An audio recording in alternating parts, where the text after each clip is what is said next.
Good morning.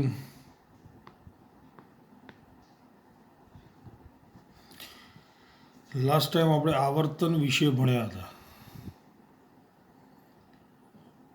ઉદાહરણ સાથે.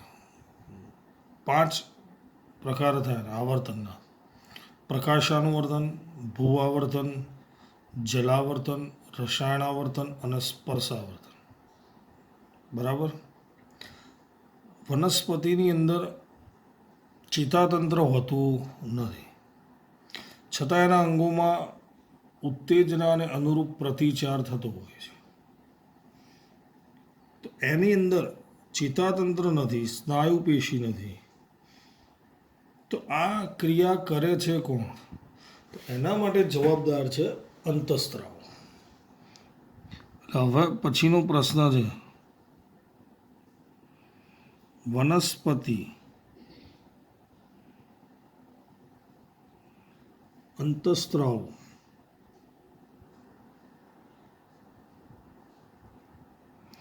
એટલે શું?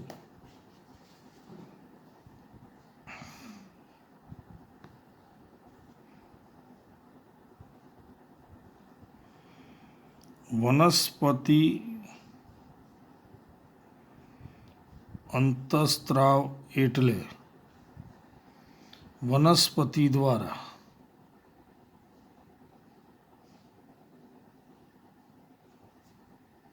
ઉત્પન્ન થતા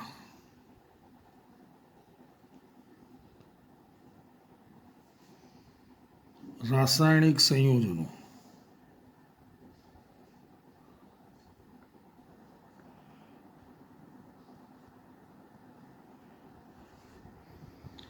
જે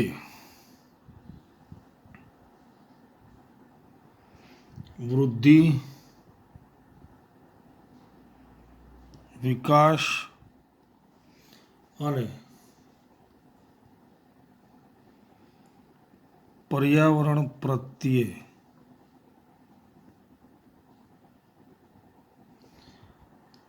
પ્રતિચારનું સંકલન કરે છે.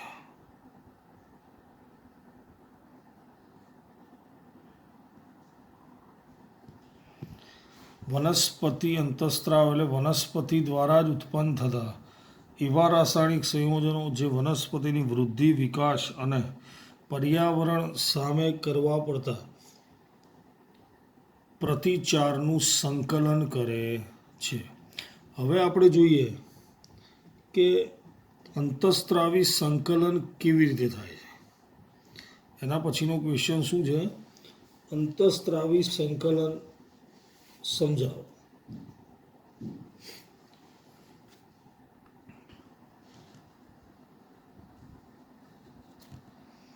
શું પ્રશ્ન છે? અંતઃસ્ત્રાવી સંકલન સમજાવો. મતલબ વનસ્પતિના અંતઃસ્ત્રાવ દ્વારા સંકલન કેવી રીતે થાય?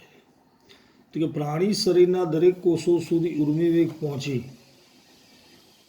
શકતા નથી. પ્રાણી શરીરના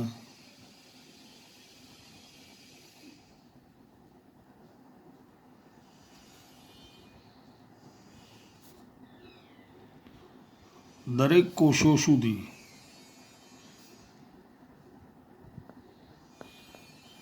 ઉર્મિવેગ પહોંચી શકતા નથી.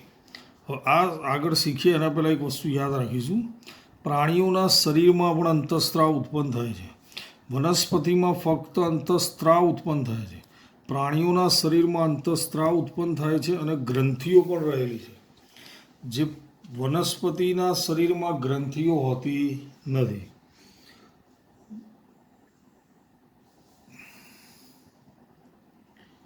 માટે કોષોની વચ્ચેના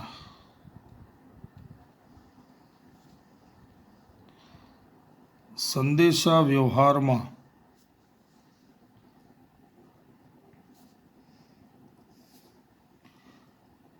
અન્ય વ્યવસ્થાની જરૂર પડે છે. આપણા શરીરમાં સંદેશાઓ ઉર્મિવેગવાળા દ્વારા વહન પામે છે, પણ અમુક કોષો સુધી એ ઉર્મિવેગ પહોંચતો નથી. તો ત્યારે કોણ મદદરૂપ થશે? અંતઃસ્ત્રાવ. બરાબર. અંતઃસ્ત્રાવ જે કોષની સપાટી પર વિશિષ્ટ અણુઓ હોય તેમાં પ્રસરણ પામે છે. અંતઃસ્ત્રાવ જે કોષની સપાટી પર વિશિષ્ટ અણુઓ હોય તેમાં વહન પામે છે. બરાબર. અંતઃસ્ત્રાવી સંકલનની ક્રિયા ખૂબ જ ધીમી છે, પરંતુ શરીરના બધા કોષો સુધી તે પહોંચે છે.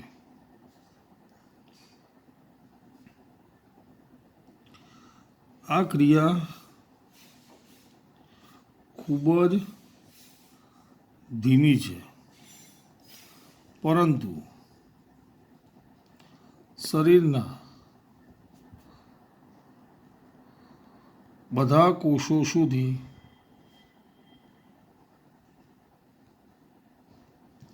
પહોંચે છે.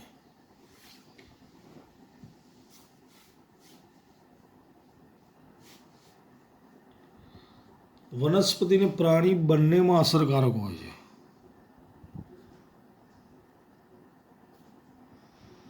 વનસ્પતિ અને પ્રાણી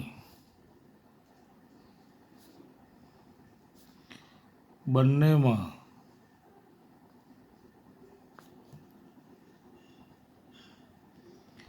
અસરકારક હોય છે. અંતઃસ્ત્રાવનું સંશ્લેષણ સ્થાન અને કાર્યસ્થાન અલગ હોય છે.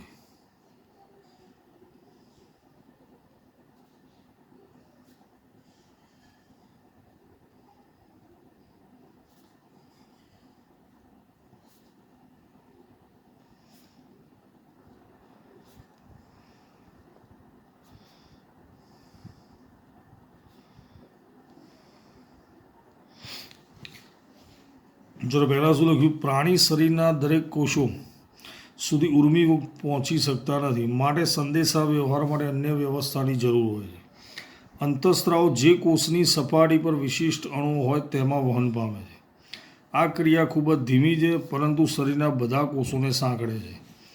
ક્રિયા વનસ્પતિ અને પ્રાણી બંનેમાં અસરકારક હોય છે, અને એનું સંશ્લેષણ સ્થાન અને કાર્યસ્થાન અલગ હોય છે.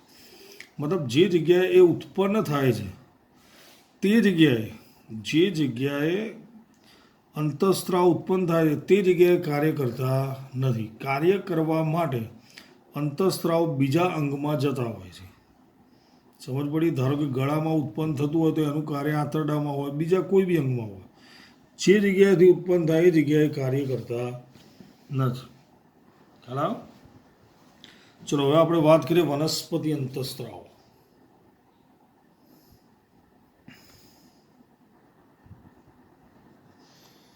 વનસ્પતિ અંતઃસ્ત્રાવો સમજાવો.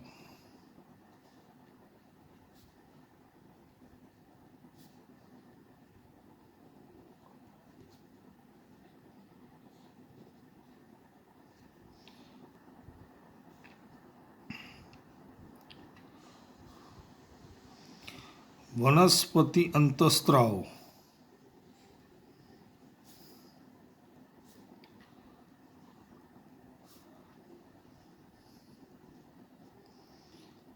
બે પ્રકારના હોય છે.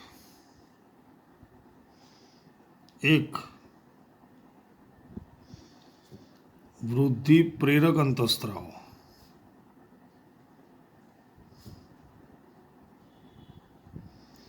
એના નામથી જ ખબર પડે કે વનસ્પતિની વૃદ્ધિને પ્રેરે છે. બરાબર. એમાં પહેલા અંતઃસ્ત્રાવનું નામ છે ઓક્ઝિન. શું નામ છે? ઓક્ઝિન.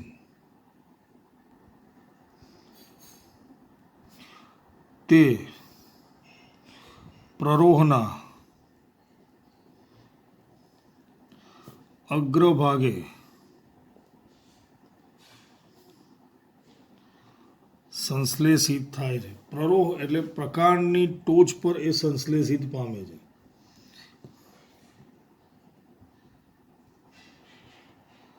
કોષની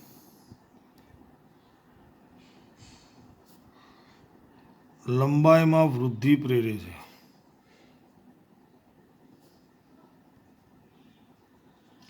ટૂંકમાં વનસ્પતિની ઊંચાઈ માટે આ અંતઃસ્ત્રાવ જવાબદાર છે. વનસ્પતિની ઊંચાઈ માટે ઓક્ઝિન નામનો અંતઃસ્ત્રાવ જવાબદાર છે. વનસ્પતિની એક બાજુ પર પ્રકાશ પડતો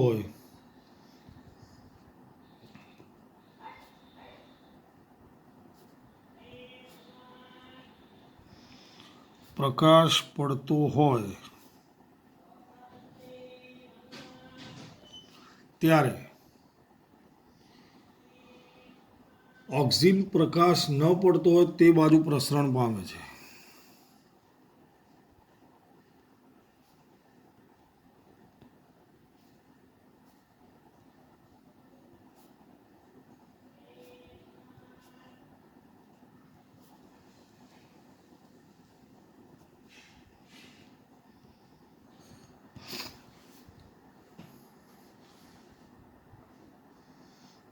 આથી વનસ્પતિ પ્રકાશ તરફ વળે છે.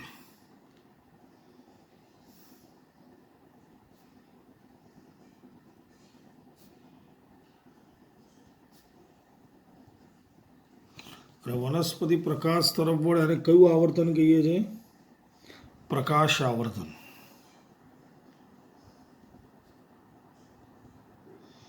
એટલે ઓક્ઝિન પ્રકાશાવર્તન માટે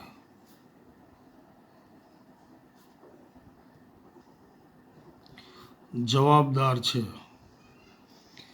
ચલો બીજો છે જિબ્રેલિન.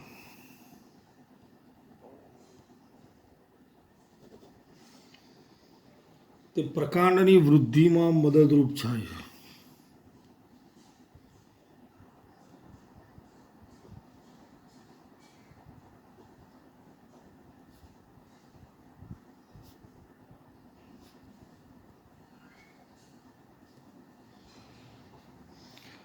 અને ત્રીજો છે સાઇટોકાઇનિન.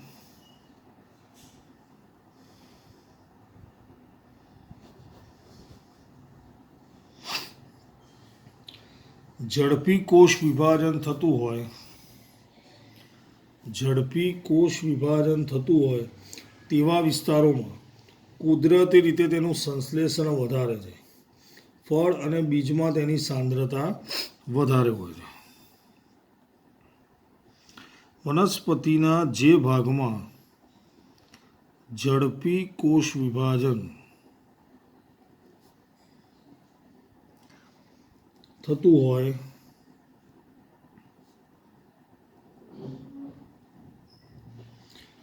તેવા વિસ્તારોમાં કુદરતી રીતે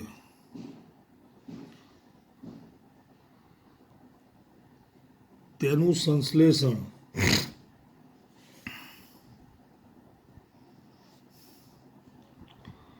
વધારે હોય છે. ફળ અને બીજમાં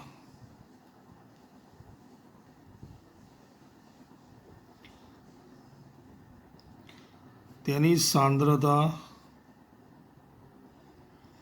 વધુ હોય છે. ચલો આ ત્રણ કેવા અંતઃસ્ત્રાવો છે? વૃદ્ધિ પ્રેરક અંતઃસ્ત્રાવો. પહેલો છે ઓક્ઝિન. પ્રરોહના અગ્રભાગે સંશ્લેષિત થાય છે. પ્રકાંડની ટોચ પર ભેગું થશે. તે કોષની લંબાઈમાં વૃદ્ધિ પ્રેરે છે. વનસ્પતિનો છોડ છે એક બાજુ સૂર્યપ્રકાશ પડતો હોય તો ઓક્ઝિન એ જ્યાં સૂર્યપ્રકાશ ન પડતો હોય એ તરફ જશે અને પ્રકાશથી દૂર રહેલી પ્રરોહના કોષની લંબાઈમાં વધારો કરશે. આથી વનસ્પતિ પ્રકાશ તરફ વળે છે. એટલે પ્રકાશાવર્તન માટે ઓક્ઝિન નામનો અંતઃસ્ત્રાવ જવાબદાર છે. ઝિબ્રેલિન પ્રકાંડની વૃદ્ધિમાં મદદરૂપ થાય છે. સાયટોકાઇનિન ઝડપી કોષ વિભાજન થતું હોય તેવા વિસ્તારોમાં તેનું સંશ્લેષણ વધારે થાય છે. ફળ અને બીજમાં તેની સાંદ્રતા વધુ હોય છે. મતલબ આ અંતઃસ્ત્રાવ વધારે ક્યાં જોવા મળે છે? ફળ અને બીજમાં. ચલો બીજો એનો પ્રકાર છે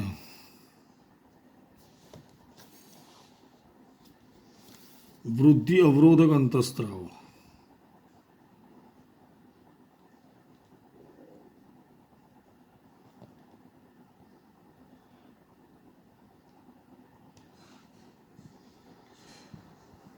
એક જ છે એબ્સિસિક એસિડ.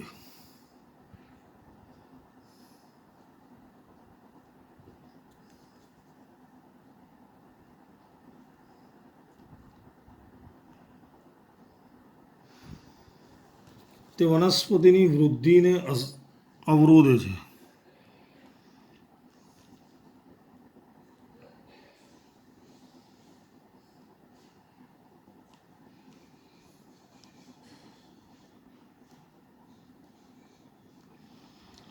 જેને કારણે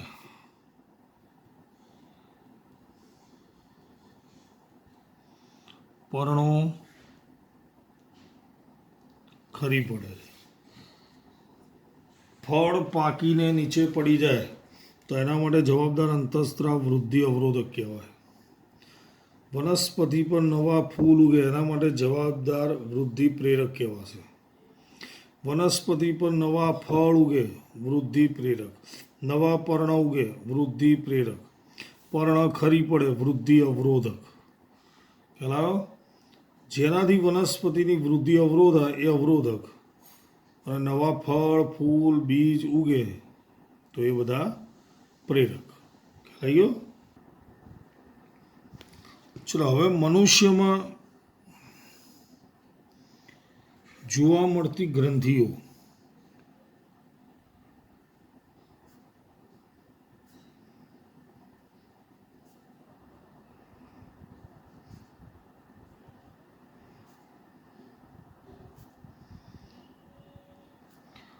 અને તેના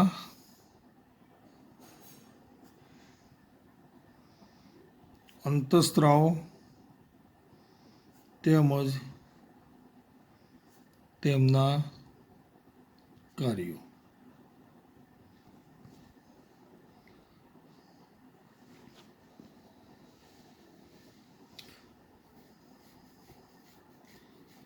ચલો પહેલી જ ગ્રંથિ છે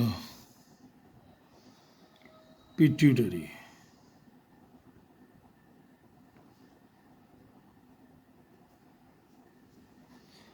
એમાંથી ઉત્પન્ન થતો અંતઃસ્ત્રાવ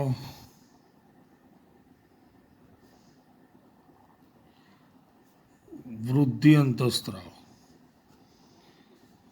કાર્યનું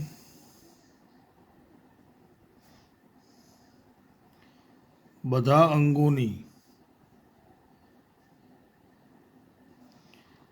વૃદ્ધિને ઉત્તેજે. બીજો થાઇરોઇડ ગ્રંથિ.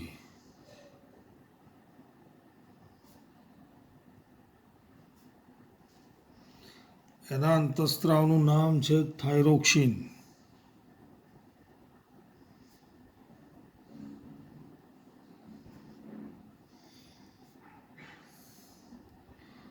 શરીરની વૃદ્ધિ અને ચયાપચયનું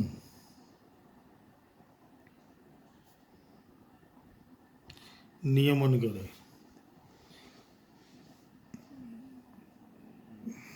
ત્રીજું છે સ્વાદુપિંડ. એમાંથી ઉત્પન્ન થતો અંતઃસ્ત્રાવ ઇન્સ્યુલિન. રુધિરમાં શર્કરાનું નિયમન કરે.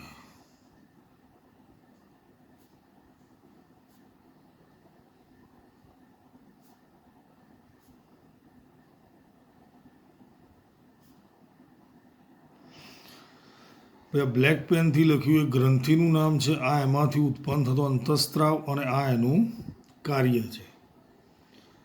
ચોથા નંબરે છે શુક્રપિંડ.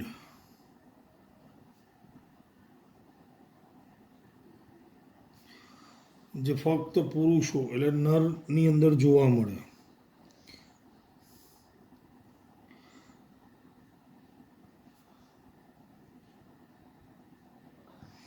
એમાંથી ઉત્પન્ન થતો અંતઃસ્ત્રાવ ટેસ્ટોસ્ટેરોન, જેનું કાર્ય છે નરમાં જાતીય ગૌણ લક્ષણોનો વિકાસ કરે.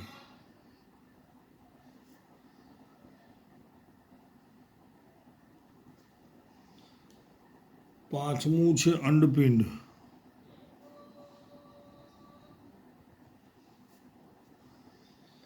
એમાંથી ઉત્પન્ન થતો અંતઃસ્ત્રાવ છે ઇસ્ટ્રોજન.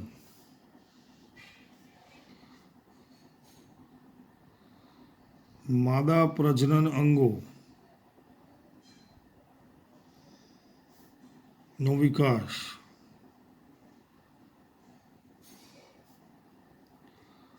અને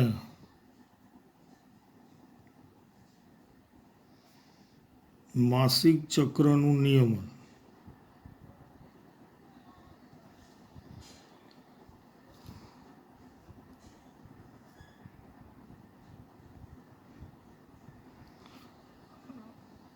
એડ્રિનલ ગ્રંથિ, અંતઃસ્ત્રાવ એડ્રીનાલિન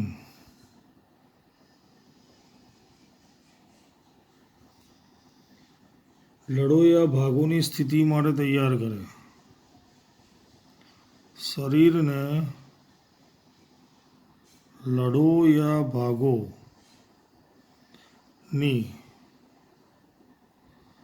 સ્થિતિ માટે તૈયાર કરે. આનો મતલબ શું થશે? ક્યારેક એવી પરિસ્થિતિ આવે એકાએક આપણે ડરી જઈએ તો ત્યારે શું કરવું? સમજ પડે છે? એકાએક ડરી જઈએ તો ત્યારે ખબર ના પડે, હૃદયના ધબકારા વધી જાય, પરસેવો છૂટી જાય. એક્ઝામ હોલમાં બેઠા છે, પેપર હાથમાં આવે, ગમે તેવી ઠંડી હોય, ના આવડતું હોય પેપર તો પરસેવો છૂટે છે. ત્યારે આ ગ્રંથિ કાર્યરત થાય છે કે હવે શું કરવું સમજ પડતી નથી, તો ત્યારે આ ગ્રંથિ કાર્યરત થાય છે અને એ પરિસ્થિતિ માટે આપણને તૈયાર કરે છે. સાતમું હાઇપોથેલેમસ.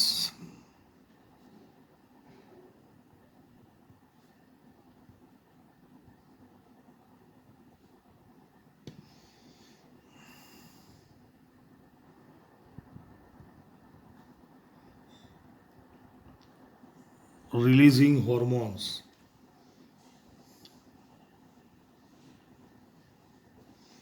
પિટ્યુટરી ગ્રંથિને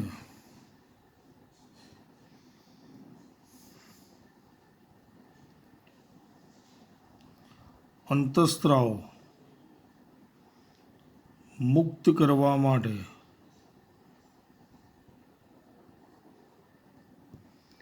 પ્રેરે છે. બરાબર? આટલા અંતઃસ્ત્રાવો અને ગ્રંથિઓ માનવ શરીરમાં રહેલી છે. બરાબર? ચલો હવે જોઈએ એના વિશે. પહેલાં આપણે જોઈએ આ અંતઃસ્ત્રાવોની લાક્ષણિકતાઓ.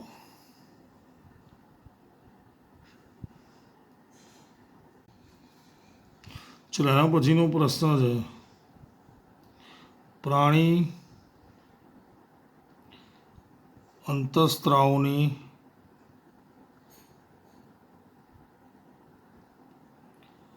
લાક્ષણિકતાઓ.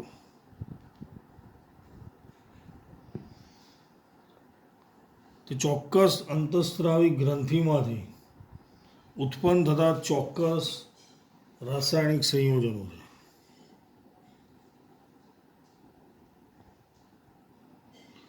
ચોક્કસ ગ્રંથિમાંથી ઉત્પન્ન થતા ચોક્કસ રાસાયણિક સંયોજનો છે. બીજું, રાસાયણિક સંદેશા વાહકો છે.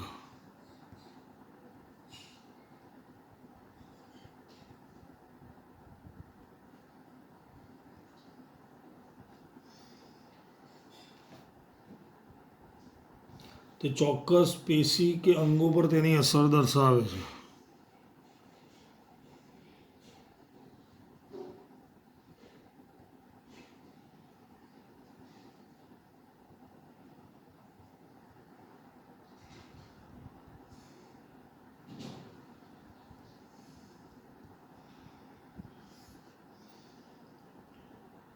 તે અલ્પ માત્રામાં ઉત્પન્ન થાય છે.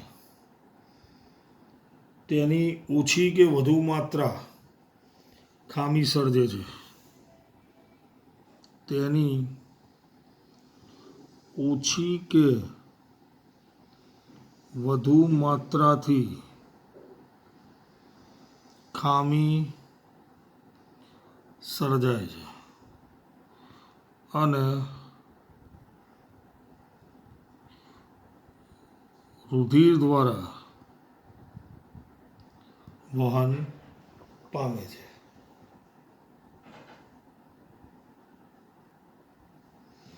ચલો એના પછીનો ક્વેશ્ચન છે એડ્રીનાલિનની અસરો.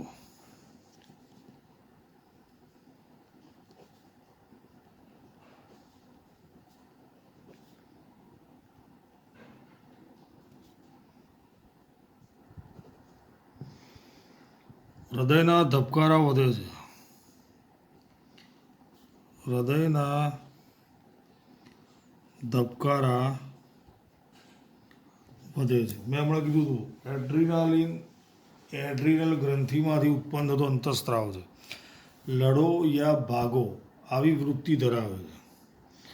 એટલે એને કારણે હૃદયના ધબકારા વધે છે.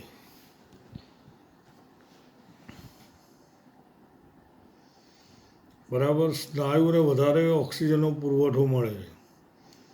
પછી બીજું છે પાચન તંત્રમાં અને ત્વચામાં નાની ધમનીઓની આસપાસના સ્નાયુઓ સંકોચાઈ જતા ત્યાં રુધિરની પ્રાપ્યતા ઓછી થાય છે. આ રુધિરની દિશા આપણા કંકાલ સ્નાયુ તરફ પ્રવાહિત થાય છે. પાચન તંત્ર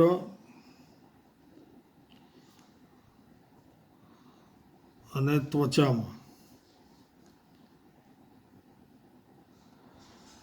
રુધિરની પ્રાપ્યતા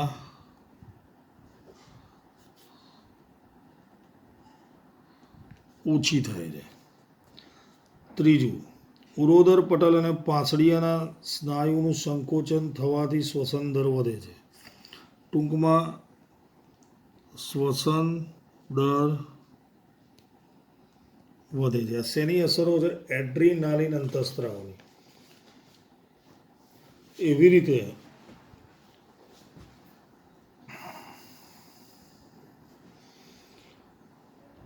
GH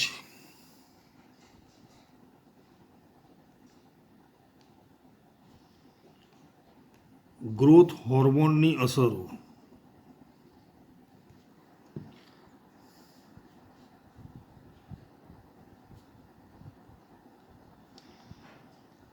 GHનું પ્રમાણ વધારે હોય તો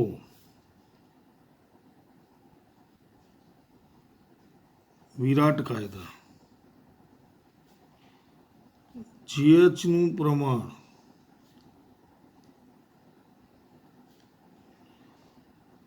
ઓછું હોય તો વામનતા. વિરાટ કાયદા મતલબ એની હાઇટ 7 ફૂટ જેટલી થઈ જાય. વામનતા મતલબ એની હાઇટ 3 ફૂટથી વધે નહીં. ખ્યાલ આવ્યો?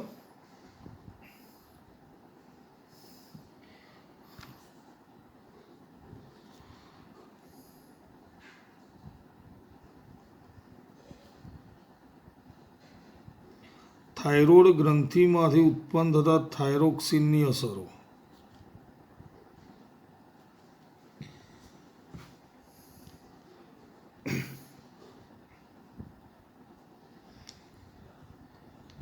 તેની ઉણપથી ગોઈટરનો રોગ થાય છે. કયો રોગ થાય? ગોઈટર.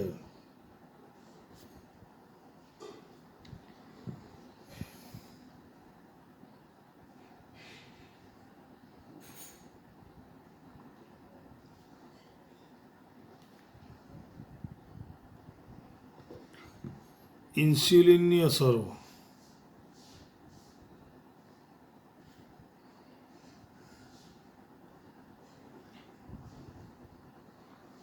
તેની ઉણપથી મધુપ્રમેહ એટલે કે ડાયાબિટીસનો રોગ થાય છે. ખ્યાલ આવ્યો? એડ્રીનાલિનની અસરો. હૃદયના ધબકારા વધે, પાચન તંત્ર અને ત્વચામાં રુધિરની પ્રાપ્યતા ઓછી થાય, શ્વસન દર વધે. ગ્રોથ હોર્મોન જીએચનું પ્રમાણ વધારે હોય તો વિરાટ કાયતા થાય, મતલબ હાઇટ હદ કરતાં વધી જાય. ઓછું હોય તો વામનતા. થાઇરોક્સિન તેની ઉણપથી ગળાનો ભાગ ફૂલી જાય છે. થાઇરોઇડ ગ્રંથિ ગળામાં રહેલી છે, એ ગ્રંથિ ફૂલી જાય છે, જેને આપણે કયો રોગ કહીએ છીએ? ગોઈટર. ઇન્સ્યુલિનની ઉણપથી રુધિરમાં શર્કરાનું પ્રમાણ વધે છે, જેને આપણે શું કહીએ છીએ? ડાયાબિટીસ, મધુપ્રમેહ. થઈ ગયો? ઓકે. હવે અહીંયા આ પાર્ટ પૂરો થાય છે. બરાબર. હવે નવું ચેપ્ટર નેક્સ્ટ ટાઈમ ભણીશું.